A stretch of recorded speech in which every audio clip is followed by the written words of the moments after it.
Most entrepreneurs think that they're driven, but they're actually addicted to their own stress. You've built the company, you've hit the numbers, or you're on your way to that, but now the silence of a Saturday afternoon feels like a physical emergency. If you've forgotten how to just be without scanning for a fire to put out, we need to look at what that's actually costing you. Because there's a version of you that can lead from peace instead of panic. And frankly, he's a lot more effective than the one fueled by adrenaline. Let's look at how we get him back. Imagine with me this scenario. So you finally have it. The house is quiet. The laptop is closed. The kids are out. You've been saying for months that all you wanted was an afternoon to yourself. But now that you're sitting there, your chest feels tight and you're scanning the room like there's an intruder in the house. Your hand is reaching for your phone before you even realize you're doing it. The silence doesn't feel like peace. It feels like an emergency. As you sit there on the couch, you're thinking, this couch is too comfortable. It's too soft and it doesn't feel productive. Matter of fact, you actually feel unproductive, like you should be sitting at your desk in that nice ergonomic chair. There's mental noise that you can't let go of. It's like phantom notifications you think that you hear. So in this imagined scenario, the question is why? Why are you feeling that way? So like many entrepreneurs over 40, the fear is that if you're not on, you're losing. Not necessarily losing money, but you're losing your edge. But here's the truth. You're not experiencing productivity failure. You're actually experiencing a physiological adaptation, which means your body is used to the stress and the adrenaline coursing through your veins. As entrepreneurs, our fuel source could be the adrenaline we get when we're stressed, as well as a couple cups of coffee along the way. It's like biologically, you get a hit from the stress you're experiencing. Most entrepreneurs don't realize they've been running their business on a drug, and that drug is adrenaline. For years, the fire in your business was the only thing that made you feel capable. You got a hit of validity every time you solved a crisis. Now your body doesn't know how to function without that high. This might seem a little dramatic, but the reality is true. We experience adrenaline and cortisol running through our body every time we're stressed. And if we experience our business life, our entrepreneurship, mainly in stress mode, then that's our default mode and our body gets used to that. Think of a time in your entrepreneur journey where you saved the day. I could think of a couple times where something really needed to happen and there was like a time frame and it needed to be done on a certain day, like today or tomorrow. And to actually problem solve the issue and get it done and get the result that you needed to get, and the people got the communication they needed, everything worked out great. And it felt great. It was like a rush. And there was this feeling that only you or only I was the one that could fix it and get it done. So have you ever had that experience, or let's just say a really intense week, and then you get into the next week and it's Monday and it's a slow week and you actually begin to start feeling withdrawal symptoms? You might sense some irritability or restlessness or feeling that something is wrong just because there's nothing on fire. Or like we need a problem to solve to feel good about our work in our day or week. So let's take a moment to reflect on this. When was the last time you felt valuable without a crisis to solve, without a problem or a project to engage? Let's sit with this question a minute. What would it be like to be still and give yourself some space to think? To think about the things that are most important, what really needs to be done, versus working frantically, trying to wipe the slate clean, trying to answer all the emails, and really engage in 80% of your work that leads to about 20% of the results, the Pareto's principle. And we really need to be doing the 20% that gives us 80% of the results in return. But we can be so busy trying to put out fires, trying to respond to every communication. We could be so busy just doing busy work versus the most valuable work that gives us the peace of mind and that allows us to be creative and come up with solutions and do our best work. So why does stillness feel unsafe? When your nervous system is conditioned for threat, stillness feels like vulnerability. Your brain thinks that if you stop worrying, you're going to leave the gate open for the enemy. You believe that your anxiety is the only thing keeping the business alive. Let's think of a man, we'll call him Michael, and he's sitting at his daughter's soccer game. His body is in the lawn chair, but his mind is in a spreadsheet. He thinks he's being responsible. He's actually just terrified of being quiet. As an entrepreneur, we might feel that if we stop worrying about revenue, the revenue will stop. But the reality is, it's just a lie. It's like a superstition. That stress affects us physically. It can cause our tight jaw, the shallow breathing, even how we brace ourselves for emails.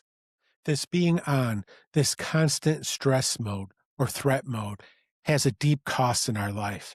And you can liken it to the ghost in the room, meaning that even beyond work, we can be around those who care about us. And it's like we're not even there. The people you love can tell when you're not there. You're at the dinner table, you're nodding your head, you're saying the right things, but they are talking to a ghost. You're physically present, but your mind is 3 days into the next week's problems. And this is a Saturday. It's supposed to be your day off. We can also experience the guilt loop, which comes with guilt after a weekend where we feel distracted. In other words, we had some things we wanted to get done for work, perhaps on a Saturday morning or a Sunday evening, fit a few hours in to get ahead of things. And now we feel guilty that we actually took time off and took space with our family or went out with some friends and created some fun. But you see, that guilt actually makes more stress and it can make you want to work more just to fix it. Then there's a disconnection. Think of your spouse's or partner's perspective. They might be feeling that they're competing with your smartphone for attention. Let's be honest. What is the point of having a successful business if you've forgotten how to look your kids, your wife, or partner in the eye without thinking about a deadline or something that needs to be done? When I got into my 40s, I had like a midlife realization that this old way is failing. The old way of doing business, the hustle culture, just the constant trying to put out fires and create work that gets more work and that creates more work. And it's like an endless cycle. I was doing the proverbial all the things, but where were all the things getting me? And I wonder if you feel the same way sometimes. If you would take an audit and take a look at what you actually do every day of the week. I mean, you could even look at last week. What did you do Monday through Friday? What was every task and how long did it take? And if you take that audit and look at that audit, how many of those activities are really necessary? And I'm sure there are a bunch that are, but what we're discovering, or many people are discovering, is that there's this 80-20 rule. And it might not be quite 80-20, but the idea is that 20% of the work that you do gets you 80% of the results you desire. Could you imagine 4/5 of what you do not being productive or getting you what you really need or desire or accomplishing the goals or the things that you want to have happen in your business? I mean, that's crazy, isn't it? But that could be true for many of us. Many entrepreneurs are realizing that the old way of doing business is failing them. And there is a better way. And they can take an audit of how they spend their time and really look at ways they can eliminate some tasks or automate some tasks or delegate some tasks and do the most important things, which really creates margin and creates a peace and a well-being that they're not getting with this old way of doing business by putting out all the fires or being the only one that can get things done. I discovered by the time you hit your 40s, the hustle stops working. The body starts sending the bill for the last 20 years of overwork. You realize you just can't power through anymore. The engine is smoking, and no amount of willpower is going to fix the fact that you're exhausted at a soul level. The truth is, more isn't the answer. For many of us, you've reached some goals and some milestones. You have a house. You have a car. It might not be the house or car you dream of, but you're in a good house. You have a good car. But even though you've accomplished some things and you have some securities and stability in your life, the anxiety can still be there.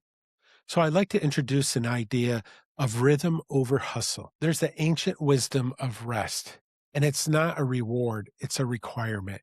It's an operational necessity for you to create margin, to create some degree of rest in your life. One principle from the Judeo-Christian culture is called the Sabbath. And even if you are not a person of faith, there's a reason why a lot of people follow this idea of 1 day a week is a day of rest. Wouldn't it be something to actually have that day of rest where you're not thinking about the next week? You're not thinking about what needs to be done. But if we allow ourselves some rest, we allow ourselves to be still, then we can slow down enough to see what is really true. We can discover what's really driving the stress. And we might discover the false belief that's really behind it all. It could be just as simple as my worth is wrapped up into the degree of stress and accomplishments I have as an entrepreneur and business owner. But for so many of us, that can be a moving target. It could be like the proverbial carrot on a string. The truth is, you can't think your way out of the stress mode or threat mode. We don't fix this with a mindset shift. We fix it with a mechanical reset. You have to prove to your body through repeated small moments that it is safe to be still. It's not about a 2 hour meditation. It's about a 2 minute interruption. Or it could be a 5 to 10 minute interruption. Think about taking an unproductive walk. I would suggest that you would take a walk with no phone, no podcasts, no learning, just walking, breathing, hearing the birds, noticing what's around you. This might feel wrong at first, but it is something that will become more comfortable with practice. Or how about the driveway moment? Sitting in your car for 1 to 2 minutes before going into the house. No phone, just breathing, just letting go of everything that's on the to-do list. And pro tip, if you review your day and preview the next day, or say this is Friday, you review your week and you preview next week, and you list everything that needs to be done in a note, and you organize it in such a way that that actually parks all the to-dos, and it'll be waiting there for you when you get back to it. So if you reviewed and previewed the next day, then you can sit in your driveway, no phone, just breathing, letting go of everything that's been on your plate, everything you've been thinking about, everything that needs to be done. And then just visualize, imagine what it would be like being fully present, walking into your home, letting go of work, and giving yourself and those around you the gift of being present. Here's something that took a long time for me to learn. Peace isn't the absence of problems. Peace is the presence of self. You see, you weren't built to be a machine that eventually breaks. You were built to be a person who flourishes, who thrives. If you're sitting in that quiet panic right now, know that it's just your body trying to protect you the only way it knows how. You can teach it a new way. You can lead from peace. If you watch this far, you're likely sitting there realizing that your body has actually become addicted to the noise of your business. The hard truth is that you can't fix a physiological addiction with just a mindset shift. You spent 20 years training your heart rate to spike every time your phone buzzes. You can't think your way out of that. You have to train your way out of it. You have to prove to your nervous system through repeated small experiences that it is actually safe for you to be still. That's why I created the Common 7 Challenge. It's a 7 day sequence designed for the entrepreneur who feels a sense of dread the moment things get quiet. We aren't going to talk about philosophy. We're going to practice the mechanical reset, the wedge that interrupts the stress loop before it takes over your afternoon. This is a free challenge. It's 7 days, short daily practices that fit into a real founder's schedule. No fluff. It's about showing your brain that the world doesn't end if you take 5 minutes to breathe. The link is in the description. If you're tired of being a passenger to your own adrenaline, I'd love to walk through those 7 days with you. And if you'd like to learn more about how to let go of the hustle culture and the stress and the anxiety that's getting the better of us over 40, check out this video here.